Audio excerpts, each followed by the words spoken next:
Hello everyone, I am Sumit and welcome to my channel. तो आज की हमारी वीडियो का टॉपिक है इफ़। एक्सेल के अंदर आज की वीडियो में हम इफ़ फंक्शन को पढ़ने वाले हैं कि इफ़ फंक्शन का एक्सेल के अंदर हमें कैसे यूज़ करना पड़ता है। इफ़ फंक्शन जब हम यूज़ करते हैं तो एक्सेल के अंदर इफ़ से रिलेटेड हम कई सारी कंडीशन एक्सेल के अंदर यहाँ पे यूज़ करते हैं। तो इफ़ फंक्शन हमें आना बहुत ही ज़रूरी होता है जब हम एक्सेल का यूज़ कर रहे होते हैं। तो हम चलते हैं अपनी कंप्यूटर की स्क्रीन की तरफ एंड एक्सेल के अंदर स्टार्ट करते हैं इफ़ फंक्शन को। तो अभी हम अपनी कंप्यूटर की स्क्रीन पर आ चुके हैं। तो सबसे पहले तो हम अपने एक्सेल को ओपन करेंगे। आपको सिंपल एक्सेल ओपन करने के लिए अपने कीबोर्ड में विंडो की के साथ आर प्रेस करना है। एंड जैसे ही आप अपने कीबोर्ड में विंडो की के साथ आर प्रेस करेंगे तो हमारे पास यहाँ पर रन कमांड ओपन होकर आएगा। आप देखेंगे जैसे ही हम विंडो के साथ आर प्रेस कर रहे होंगे तो हमारे सामने एक रन कमांड आएगा एंड इस रन कमांड में आपको टाइप करना होगा एक्सेल। एंड जैसे ही आप एक्सेल टाइप करोगे आपको एक ओके बटन दिखेगा, तो आपको ओके पर क्लिक कर देना है। हम सिंपल जैसे ही ओके बटन पर क्लिक करते हैं तो आप देखेंगे हमारे सामने एक्सेल ओपन होकर आ चुका है। तो यहाँ पे आज की वीडियो में हम इफ़ फंक्शन को पढ़ने वाले हैं। तो सबसे पहले हम इफ़ समझ लेते हैं कि इफ़ क्या होता है। तो इफ़ एक लॉजिकल फंक्शन होता है जिसमें हम अपना लॉजिक दे रहे होते हैं, लॉजिक के बेसिस पे हम अपना आंसर ले रहे होते हैं। तो इफ़ लॉजिकल फंक्शन के अकॉर्डिंग आता है। यहाँ पर जब हम इफ़ फंक्शन का यूज़ करेंगे तो उसमें हम लॉजिक देने का काम करते हैं। एंड हम इफ़ के सेंटेक्स को समझते हैं कि इफ़ सेंटेक्स क्या हमें यहाँ पे रिक्वायर आर्ग्यूमेंट देता है। हमें अपने कंप्यूटर स्क्रीन में इक्वल टाइप करना है एंड आपको इफ़ लिखना है। जैसे ही आप अपने एक्सेल की स्क्रीन पर इक्वल एंड इफ़ लिखेंगे तो आप देखेंगे आपके सामने इफ़ फंक्शन ओपन होकर आ चुका है।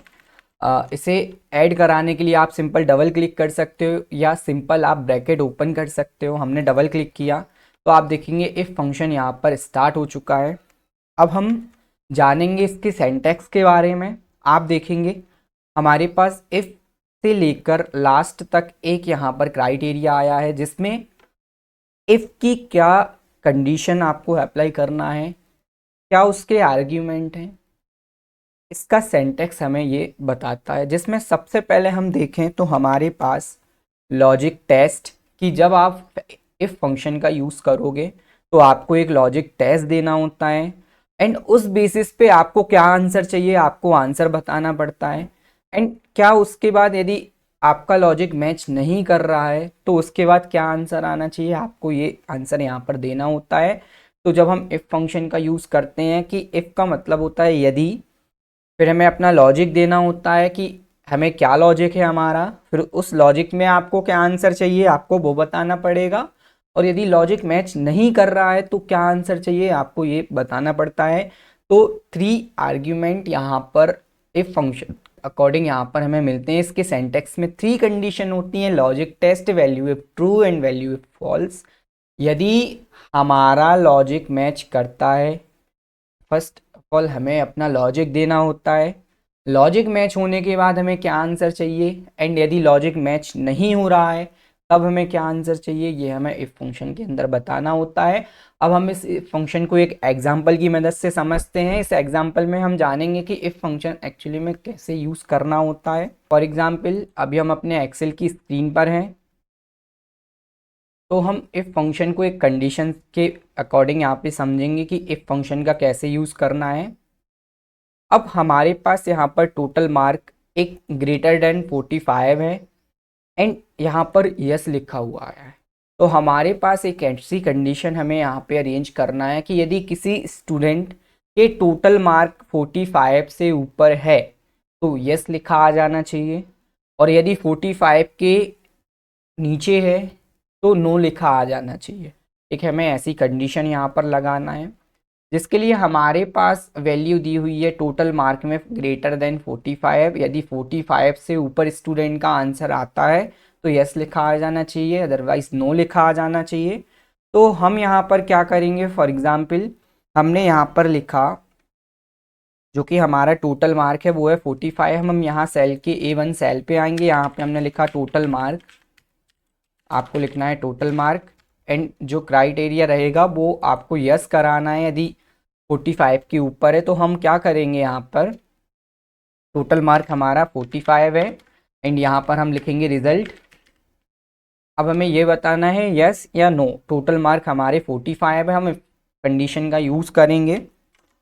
सबसे पहले हमें क्या करना है, जहाँ पे हमारा रिजल्ट लिखा हुआ है हम अपना कर्सर लेकर आएंगे, हम लिखेंगे इक्वल एंड इफ।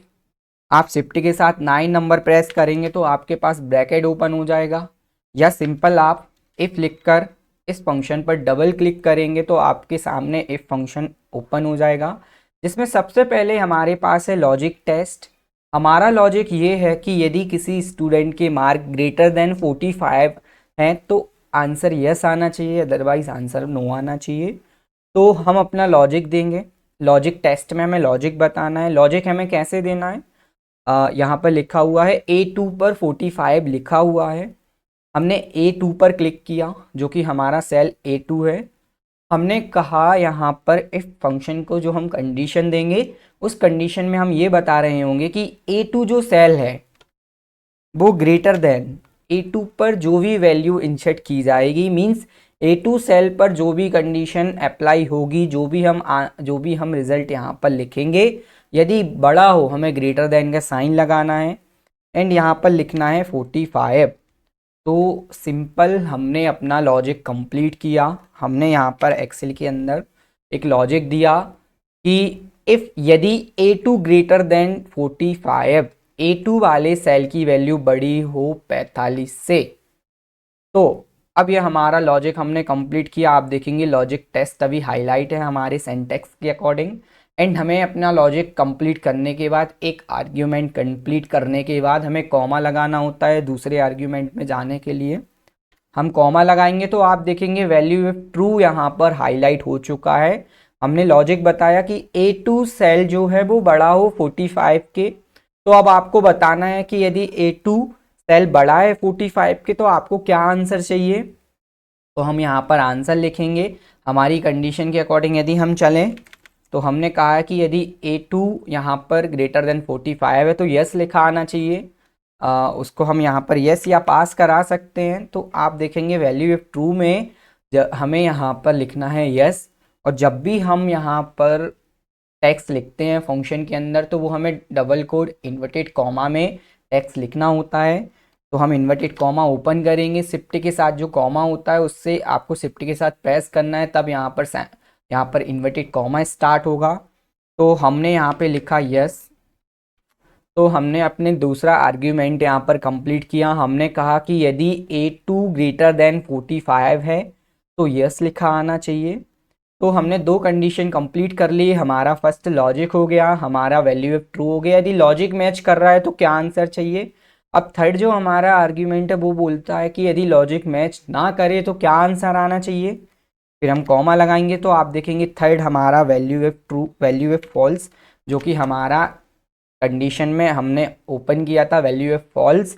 थर्ड हमारा लॉजिक यहाँ पे स्टार्ट होगा। यदि आंसर मैच नहीं करेगा तो हमें इन्वर्टेड कॉमा में नो लिख देना है। तो हमारा ये इफ कंडीशन यहाँ पे कंप्लीट होता है। हमने कहा इफ A2 ग्रेटर देन 45, यदि A2 ग्रेटर देन 45 है तो आंसर यस आना चाहिए, और आंसर मैच ना करे तो यहाँ पर नो आना चाहिए। हम ब्रैकेट क्लोज करेंगे एंड सिंपल एंटर करेंगे तो आप देखेंगे यहाँ पर नो हमारा आंसर आ चुका है। अब ये ऑटोमेटिक वर्क करेगा, लेकिन आप कहेंगे यहाँ पे आंसर नो है क्योंकि हमने 45 ग्रेटर देन यहाँ पे यूज़ किया था।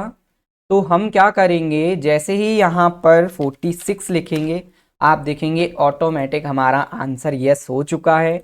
यदि हम यहाँ पर हम लिखे 44 तो आप देखेंगे आंसर हमारा नो आ चुका है। हम यहाँ पे वापस 20 लिखें तो आंसर हमारा नो रहेगा, एंड हम वापस से 45 लिखें तब भी हमारा आंसर नो रहेगा। एंड जैसे ही हम 46 लिखते हैं तो आप देखेंगे हमारा आंसर यस आ चुका है।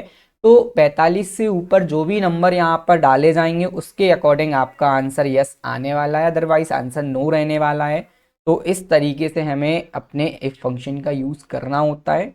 अब हम इसी में एक और कंडीशन का यूज़ करेंगे। हमने कहा कि यदि आंसर आपका 45 हो या 45 से बड़ा हो, 45 भी आंसर हो तो आपको यहाँ पर यस कराना है। मीन्स उस कंडीशन के अकॉर्डिंग इक्वल भी हो तब भी हमें आंसर कराना है। यहाँ पर अभी हम ग्रेटर देन का यूज़ कर रहे थे कि 45 से बड़ा होना चाहिए, मीन्स 45 से अबव 46, लेकिन हमें 45 को भी यहाँ पर वैल्यू के अंदर ऐड कराना है। तो हमें यहाँ पे इक्वल साइन का यूज़ करना पड़ेगा, जहाँ हमारी कंडीशन चेंज होगी ग्रेटर देन इक्वल 45 है आंसर, या 45 के बराबर है, या 45 के अबव है, तब भी आंसर यस आना चाहिए। अभी जो हमने कंडीशन यूज़ की थी उसमें हम 45 लिख रहे हैं तो हमारा आंसर नो आ रहा है, एंड जैसे ही हम 46 लिखेंगे तो आप देखेंगे हमारा आंसर यस आ रहा है। तो अब हम इस कंडीशन को सॉल्व करते हैं। हम वापस से फंक्शन ओपन करेंगे। किसी भी फंक्शन को ओपन करने के लिए हमें माउस से उस सेल पे डबल क्लिक करना होता है, एंड जैसे ही हम डबल क्लिक करेंगे तो आप देखेंगे हमारा फंक्शन वापस से ओपन हो चुका है। तो इस तरीके से हम यहाँ पर उस फंक्शन को ओपन कर सकते हैं। सेकंड, हम B2 पर हमने अपना फंक्शन अप्लाई किया है, तो हमें अपने कीबोर्ड से प्रेस करना है फंक्शन की में F2, एंड जैसे ही हम F2 प्रेस करेंगे तो आप देखेंगे हमारा फॉर्मूला ओपन हो चुका है। एंड आपको वापस से अपने इस फॉर्मूले को हाइड कराना है, तो आपके कीबोर्ड में स्केप की दी हुई होती है। जैसे ही आप स्केप बटन पर क्लिक करोगे तो आप देखेंगे आप नॉर्मल उस इंटरफेस से बाहर आ चुके हो। यदि आपको इस सेल के अंदर जाना है, आपको पता करना है कि इसके पीछे हमने क्या लॉजिक लगाया है, तो आपको F2 प्रेस करना है, एंड उस कंडीशन से बाहर आना है तो आपको स्केप बटन वापस प्रेस कर देना है। तो हम देखेंगे कि हमने यहाँ पर टोटल मार्क लिखा है, एंड यहाँ पर यस आ रहा है 46 लिखने पर, एंड हम जैसे ही 45 लिख रहे हैं तो आप देखेंगे आंसर नो आ रहा है। अब हमें करना क्या है कि जब हमारा आंसर 45 रहे तब भी यहाँ पर यस आना चाहिए। हम F2 ओपन करेंगे, एंड इस ग्रेटर देन के साइन के बाद हम यहाँ पर इक्वल लगा देंगे। जैसे ही आप इक्वल लगाओगे तो लॉजिक में सिर्फ हमने इक्वल साइन का यूज़ कर लिया। हमारा लॉजिक जो था, हमने लिखा if A2 greater than equal, A2 cell बड़ा हो या बराबर हो किसके, 45 के, तो आंसर यस आना चाहिए, अदरवाइज आंसर नो आना चाहिए। तो ये हमारा लॉजिक यहाँ पे कंप्लीट हुआ। हमें सिर्फ इक्वल साइन का यूज़ कर देना है कि A2 वाला सेल बड़ा हो या बराबर हो 45 के, तो आंसर यस आना चाहिए। और यदि ये लॉजिक मैच नहीं कर रहा है तो आंसर यहाँ पर नो आना चाहिए। हम जैसे ही एंटर करेंगे तो आप देखेंगे इस टाइम हमने 45 लिखा तो आंसर हमारा यस है। यदि हम 44 लिखें तो आंसर नो हो जाएगा। हम 46 लिखें आंसर हमारा यस रहेगा, एंड हम 45 वापस से लिखेंगे तब देखेंगे आप हमारा आंसर 45 में भी यस है। तो हमने यहाँ पर यूज़ किया इक्वल फंक्शन के साथ इस कंडीशन को हमने सॉल्व किया। तो कुछ इस तरीके से हम एक्सेल के अंदर इस कंडीशन को अप्लाई कर सकते हैं। तो यहाँ पे हमने इफ़ के चारों आर्ग्यूमेंट को समझा, इफ़ के एग्जाम्पल को हमने समझ लिया कि इफ़ फंक्शन को हमें कैसे यूज़ करना होता है, कैसे उस फंक्शन को अप्लाई करना होता है, उसके आर्ग्यूमेंट क्या होते हैं, और हमने एक एग्जाम्पल की मदद से इस फंक्शन को समझा। अब हम यहाँ पे समझ लेते हैं कि इफ़ फंक्शन को हम एक्चुअली में कहाँ कहाँ यूज़ कर सकते हैं। तो हम अलग अलग कंडीशन में इफ़ फंक्शन का